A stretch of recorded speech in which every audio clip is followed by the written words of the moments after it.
All right, so today we're going to get into heats of reaction. Basically what this is the amount of, calculating the amount of energy that is released or absorbed by a given reaction. And what we're going to use to figure this out are these heats of formation. I know this is hard to see, but this is a list of the heats of formation for a bunch of different chemicals. So what the heat of formation is the amount of energy released or absorbed when the compound is formed. Okay, so if it has a high negative value, that means it's a very stable compound. That means it lost a lot of energy when it was formed, and therefore it's a very stable compound. So the higher negative or the larger negative quantities are very stable. The smaller negative quantities or positive quantities are not very stable at all. For instance, iron as a gas. Iron very rarely turns into a gas. You'd have to do some crazy stuff to turn it into a gas, so it has a 415.5 for heat of formation. Also notice there are some zeros, so iron solid, iodine solid, hydrogen gas, fluorine gas. There's some other ones that are off the screen, chlorine gas. Those are all elements. So elements by themselves in their ground state has a heat of formation of 0. Why is that? Well, it didn't take anything to form it, right? There's nothing to form if it's just an element. It's just by itself. So there's no heat of formation because it didn't form. It was just naturally, that's how it naturally occurs. So what we do then is to find the heat of reaction is we take the sum of the products minus the sum of the reactants to figure out your delta H reaction. So let me get back a little bit. So the actual formula, delta H reaction equals the sum, which is signified by sigma, sum of the delta HF of the products minus the sum of the delta HF of the reactants. So it's products minus reactants. So I'm going to do a couple examples of how this works. So here we have calcium chloride plus lithium yields lithium chloride plus calcium. So what I do is I find the heats of formation from my list or from my chart here. So calcium chloride is negative 795.8. Lithium is an element by itself, so that's going to be 0. Lithium chloride is negative 408.3. And then this is 0. Now these are per mole values. So if you have a coefficient, you have to multiply it by that coefficient. So sum of the products minus the sum of the reactants. Well, I only have one product because this one's 0. So it's going to be 2 because of the coefficient times negative 408.3. And then minus negative 795.8. That's my one reactant, since the other one is also 0.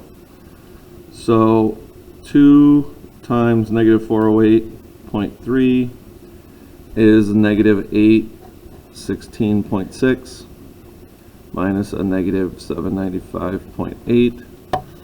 So if I do that, so minus negative 795.8, that gets me a value of negative 20.8 kilojoules per mole. So that's my final answer to figure this out.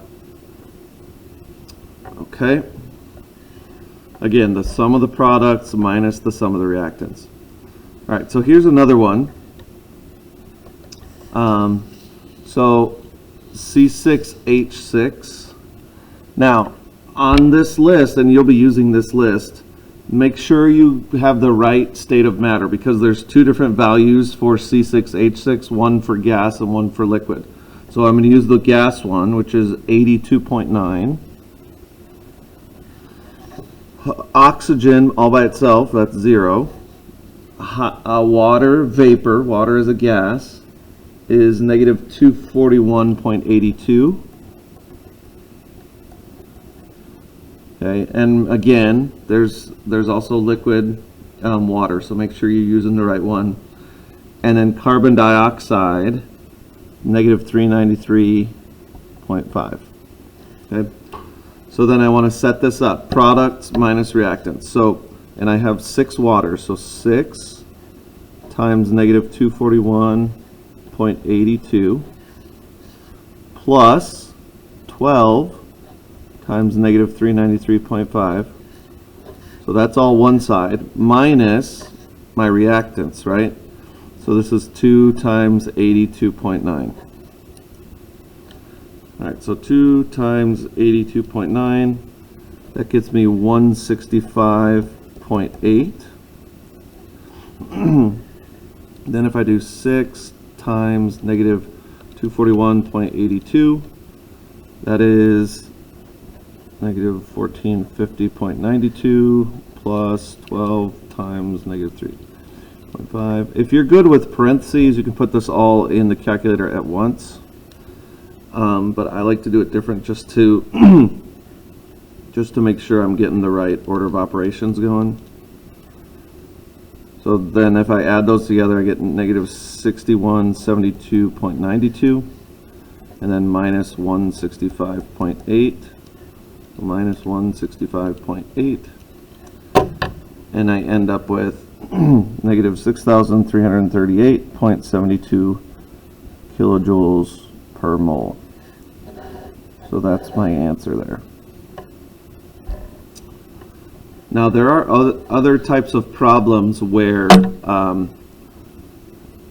like this is not an exhaustive list of all the compounds that exist in the world, and so you might be given a reaction where you're given the final value and then you'll have to find one of these values, okay, because it's not on the table.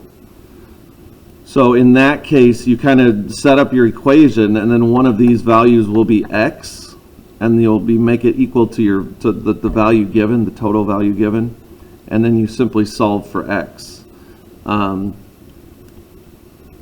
by rearranging the equation, combining like terms, all that kind of stuff. Now, what does this tell me? If this value is negative, the delta H form of reaction, if that value is negative, that means it's exothermic, because that means heat is being released. So both of these are exothermic. If it was positive, it would be endothermic. And that also tells me that this reaction is favored. And favored means that will happen on its own, with very little to no outside intervention. Things that are favored in nature generally happen on their own.